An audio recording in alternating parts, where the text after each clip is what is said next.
Hi guys, it's Jason from the West Yorkshire Football Show. I'm here with an instant reaction to the impending signing of Dominic Calvert-Lewin. I'm just going to start, however, by showing off this glorious piece of kit. This may be the nicest Leeds shirt I've ever seen. Obviously the Champions League, Mark Viduka looking kit, that was famous with the Duke. It's a very, very close battle between the last year yellow shirt and this. It's beautiful, and for me, I love the Red Bull sponsor. I've got to say, I think it just goes perfectly in the colours and the setting of the shirt. If you haven't got it already, treat yourself. It's an absolute beauty. Anyway, now to the reaction. Dominic Calvert-Lewin, 28-year-old, Premier League established striker, free transfer from Everton, been training with us, likely to be announced, I think, probably before the end of the day, maybe tomorrow. I think it'll be done definitely in time for registration for the weekend, and I would imagine that it'll make part of the squad Monday night for the visit of Everton, which should be interesting, with Mr. Jack Harrison and Mr. Dominic Calvert-Lewin potentially both going to play a part. Now, Dominic Calvert-Lewin is going to get a lot of hate from the Leeds fans. We've had a lot of rumoured links for the number 9 spot. Dovbik's even been popped up more recently, but before that, Rodrigo Muniz seems to have been spoken about all the way through the transfer window. Kristovic from the Serie A, amongst others as well. And I think ultimately what's happened here is that we've been in a pursuit of Rodrigo Muniz for 40 million, which is an excessive amount of money for a player that hasn't even established himself as the first choice striker at Fulham. And we've come to a head where the Premier League season is starting on Monday. Mateo Joseph has gone out on loan. Patrick Bamford's been told he's not going to be part of the squad. And we need to get our ducks in a row. And Dominic Calvert-Lewin, I believe, has probably attracted interest from teams a bit further up the league than us. Earlier on in the window, he was linked with the red side of Lancashire, and he was also linked with Newcastle. And I think with both of them squads, he would have obviously been a bit part squad, part player. And they would have been prepared to have him sat on the bench, given the fact that he's had injury issues. They would have been prepared to swallow up that wage disposal.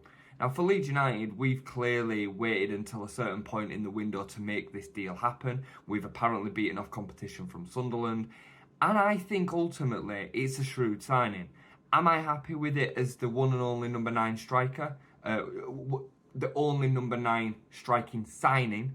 No, I'm not. And I do think that we will probably see another incoming in that position before the end of the window.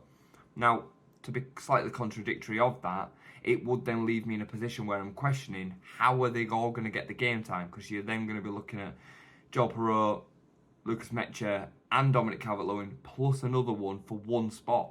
Or does Daniel Farke see Joe Perreault potentially playing more in the 10 and Mecha playing more as an option from out wide? Both can play in alternative positions as well. Now, Dominic Calvert-Lewin is worth the risk for me. He has got a huge amount of pedigree. It was a massive potential. He's still only 28. He's made 11 caps for England, 4 goals for England. He was the understudy for a long period of time to Harry Kane before the injuries really took over. And he has still got time on his side. Now, last season, he did play more than people kind of think on the face of it. The problem with Dominic Calvert-Lewin last season was that he never really looked fully fit.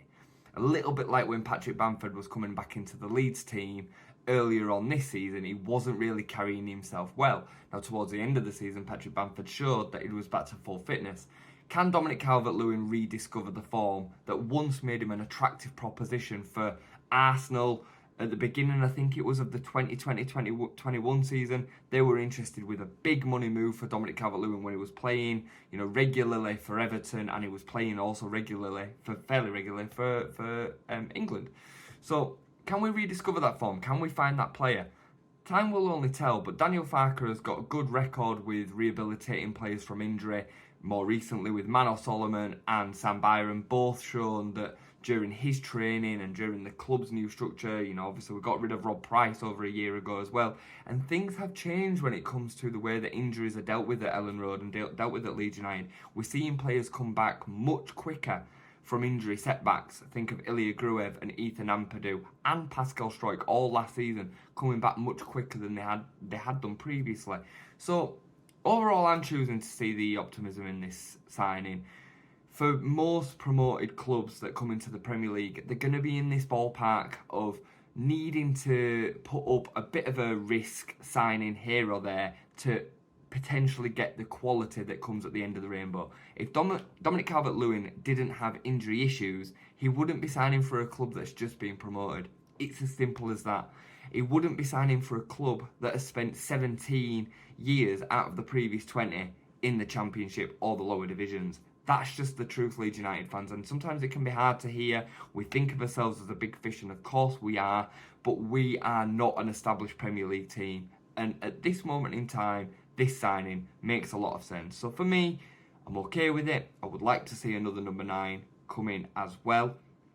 And if not, I would really like to see us throw the absolute kitchen sink at a 10 and a creative winger to come and complement and supplement the signings that we've made in them areas and get Dominic Calvert-Lewin back on them headers in the box, Shearer style.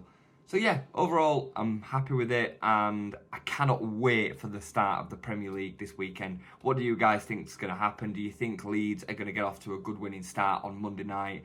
I fancy us to win the game 2-1. I'll see you guys for the debrief of the game, maybe Monday night, late Monday night, if not Tuesday. See you then.